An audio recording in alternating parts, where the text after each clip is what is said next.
The Mexican Mafia, known simply as La M, is one of the most feared and powerful criminal organizations in the United States.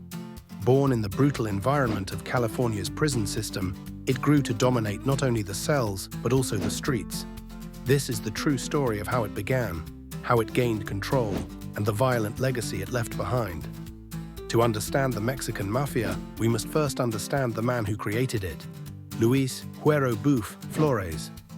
Born in East Los Angeles in 1935, Flores grew up in a world shaped by poverty, racism, and gang culture. His journey, from a troubled childhood to becoming one of the most influential figures in organized crime, is a story rooted in hardship and survival. Flores was the son of Mexican immigrants. His father worked long hours as a laborer, while his mother cared for the family at home. Like many families in East Los Angeles, they struggled with poverty and the constant shadow of discrimination. Flores's nickname, Güero Buf, reflected his light complexion and muscular build traits that made him stand out both on the streets and later in prison. As a child, Flores was surrounded by the realities of gang life.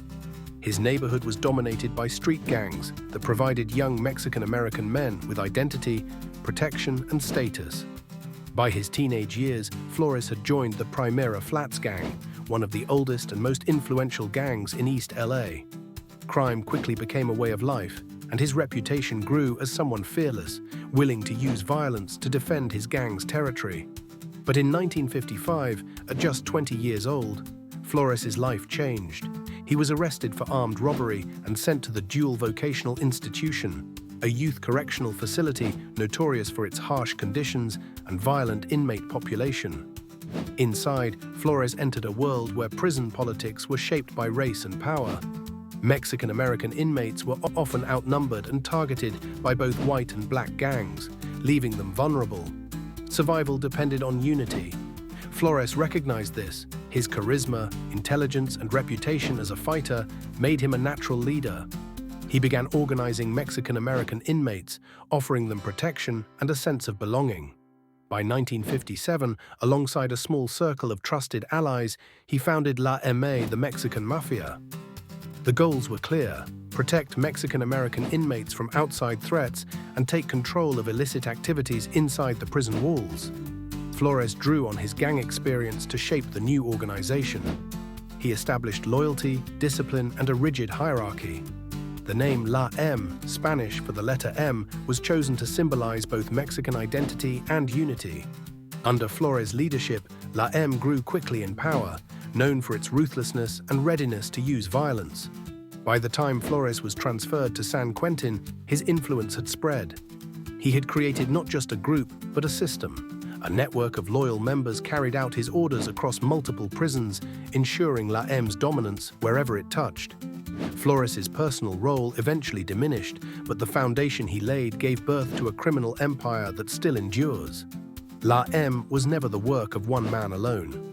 Among its earliest members were figures who brought their own power, strategy, and brutality.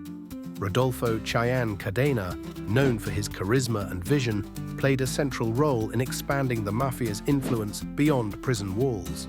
Joe "Pegleg" Morgan, despite being of Croatian descent, was accepted for his connections in drug trafficking and his loyalty. Eddie Gonzalez, a feared enforcer, helped enforce the rules and carry out punishments. Ralph "Barbo" Hernandez was one of the early tacticians, helping to shape the organization's strict code and structure. Together, they created a system of absolute loyalty and obedience, setting La M apart from other gangs. The rules were clear and they were brutal. Loyalty was mandatory. Members swore allegiance for life, and defection meant death. Cooperation with law enforcement was forbidden. Suspected informants were eliminated immediately.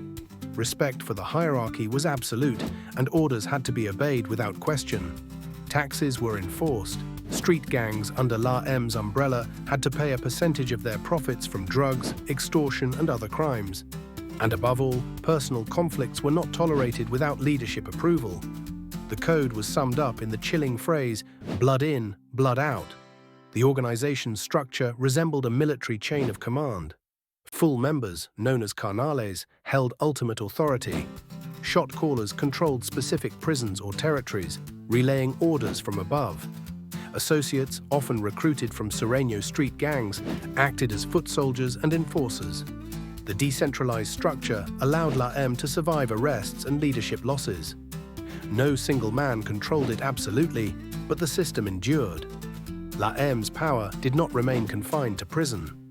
From the 1960s onward, the organization built deep connections with Mexican drug cartels, smuggling heroin, cocaine, and methamphetamine into the United States.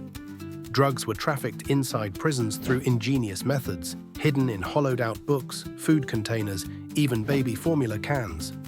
Profits flowed back to the organization, strengthening its reach both inside and outside the walls. Extortion became another cornerstone of revenue. Businesses in gang-controlled neighborhoods were forced to pay protection money. Street gangs under La M's influence had to pay taxes on every illicit activity: drugs, prostitution, robbery. Refusal meant being green-lit, marked for death. The green light policy became one of La M's most feared weapons. When a gang or individual was green-lit, every Sureño was authorized to attack them without question. This policy eliminated rivals, enforced obedience, and maintained total control.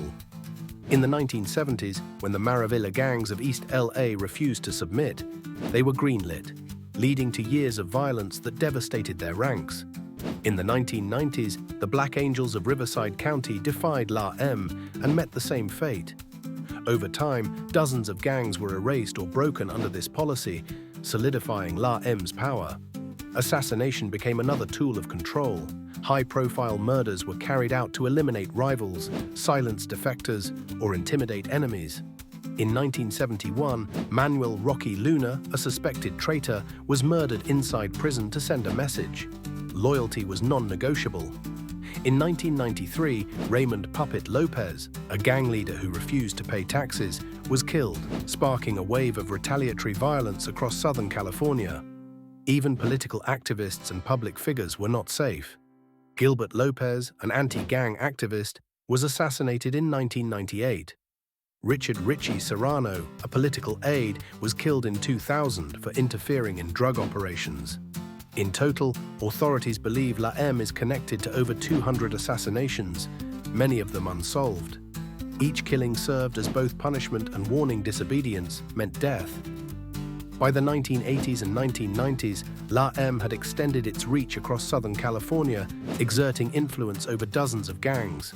The number 13 became a symbol of allegiance, with the letter M being the 13th letter of the alphabet. Sureño gangs publicly displayed the number to signify loyalty to the Mexican Mafia. This alliance gave La M access to tens of thousands of street-level operatives. Today, it's estimated that more than 20,000 Sureños operate under its umbrella. The Mexican Mafia also showed an ability to broker peace when necessary. Rival gangs were occasionally ordered into truces to reduce infighting and maximize profits. In the 1990s, La M mediated a ceasefire between Florencia 13 and the 18th Street Gang, two of the largest and deadliest Sureño factions. But peace was always conditional. Failure to follow La M's orders still meant being green-lit. In the modern era, La M remains a shadowy but formidable presence. Official membership is estimated at only 200 to 300 carnales, but their influence spreads through thousands of associates and Sureño gang members. Leadership is decentralized. There is no single godfather, but respected senior figures like Johnny Carnitas, Solares, or René Boxer. Enriquez continue to exert major influence. Beyond California, La M has expanded into other states and even across borders through its partnerships with Mexican cartels. By working with groups like the Tijuana and Sinaloa cartels, they facilitate international drug trafficking, extending their presence into Texas, Arizona, Nevada, and parts of Mexico. While not a global syndicate in the sense of the Italian Mafia or the Yakuza, La M's reach across the Americas is undeniable. Today, the Mexican Mafia's power lies in its unique ability to control both prisons and the streets. From its small beginnings in 1957, it has become one of the most feared and enduring criminal organizations in American history. Its structure ensures survival, its rules enforce obedience, and its reputation for ruthless violence keeps entire communities in fear. The story of the Mexican Mafia is one of power built on unity, fear, and control. It is the story of how a small group of men in a California prison created a system that reshaped gang culture across the United States. Its history is a reminder that even in the darkest corners of society, power can grow, adapt, and endure. And so the question remains, can organizations like La M ever be truly dismantled? Or is their influence now too deeply rooted to ever be erased?